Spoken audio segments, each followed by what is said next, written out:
Hi friends, இன்றைக்கி நம்ம இந்த வீடியோவில் பார்க்க போகிறது பீஃப் பிரியாணி எப்படி பண்ணலான்னு பார்க்கலாம். அதுக்கு இன்றைக்கி மார்னிங்கே போய்ட்டு ஒரு 1.5 கிலோ பீஃப் வாங்கிட்டு வந்திருந்தாங்க. ஸோ அதை ஃபஸ்ட்டு நம்ம க்ளீன் பண்ணி எடுத்துக்கலாம். இதில் வந்து 1 கிலோ தான் நம்ம இன்றைக்கி பிரியாணி செய்ய போகிறோம்.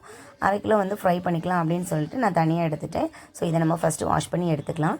அதுக்கப்புறமா நம்ம வந்து ஒரு மசாலா ரெடி பண்ண போகிறோம். அதுக்கு வந்து ஒரு 10 பல் பூண்டு எடுத்துக்கிறேன், ஒரு 4 சின்ன பீஸ் வந்து இஞ்சி எடுத்துக்கிறேன், ஒரு 2 ஸ்பூன் அளவுக்கு வந்து தயிர் சேர்த்துக்கலாம். அதுக்கப்புறமா என்ன சேர்த்துக்க போகிறோன்னா வெங்காயம் வந்து நீங்கள் சின்ன வெங்காயம் இருந்தால் சேர்த்துக்கோங்க. நான் இன்றைக்கி பெரிய வெங்காயம் தான் இருந்து ஸோ அதையும் சேர்த்துருக்கேன்.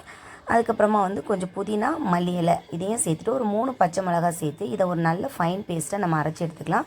இப்போ நம்ம வாஷ் பண்ணி வச்சுருக்க இந்த பீஃபை ஒரு குக்கரில் நான் மாற்றிருக்கேன். அதில் வந்து தேவையான அளவுக்கு உப்பு, அதுக்கப்புறம் நம்ம அரைச்ச பேஸ்ட் இருக்கலாம் அதையும் போட்டு ஒரு 7 விசில் விட்டு நம்ம இதை எடுத்துக்கலாம். அதே மாதிரி பீஃப் வந்து கொஞ்சம் சின்ன சின்னதாக கட் பண்ணி எடுத்துக்கணும், ஏன்னா அது வேகிற கொஞ்சம் டைம் எடுக்கனால. இப்போ நம்ம பிரியாணி செய்ய ஸ்டார்ட் பண்ணிடலாம். இப்போ ஒரு பாத்திரத்தில் தேவையான அளவுக்கு எண்ணெய் ஊற்றிருக்கேன், அதுக்கப்புறம் ஹோல் ஸ்பைசஸ் போட்டிருக்கேன், அதுக்கப்புறமா கட் பண்ணி வச்சுருக்க வெங்காயம், பச்சை மிளகாய், இஞ்சி பூண்டு எல்லாமே சேர்த்து நல்லா வதக்கி விட்டுக்கலாம்.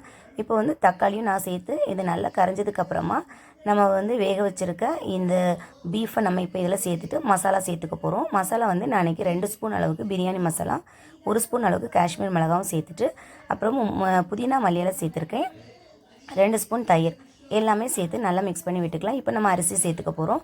அரிசி பார்த்திங்கன்னா ஒரு 2 கப்பு அரிசி எடுத்திருக்கேன். அதை நல்லா அரை மணி நேரத்துக்கு முன்னாடி ஊற வச்சு எடுத்திருக்கேன்.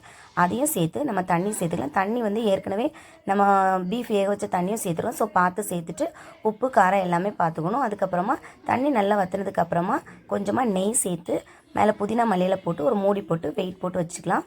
ஒரு 10 நிமிஷம் இதை மீடியம் ஃப்ளேமில் வச்சு நம்ம குக் பண்ணி எடுத்தோம்னா சூப்பரான டேஸ்டியான ஒரு பீஃப் பிரியாணி நமக்கு ரெடி ஆயிரும். ஸோ கண்டிப்பாக நீங்கள் ட்ரை பண்ணி பாருங்கள், டேஸ்ட் ரொம்ப சூப்பராக இருக்கும். தேங்க்ஸ் ஃபார் வாட்சிங்.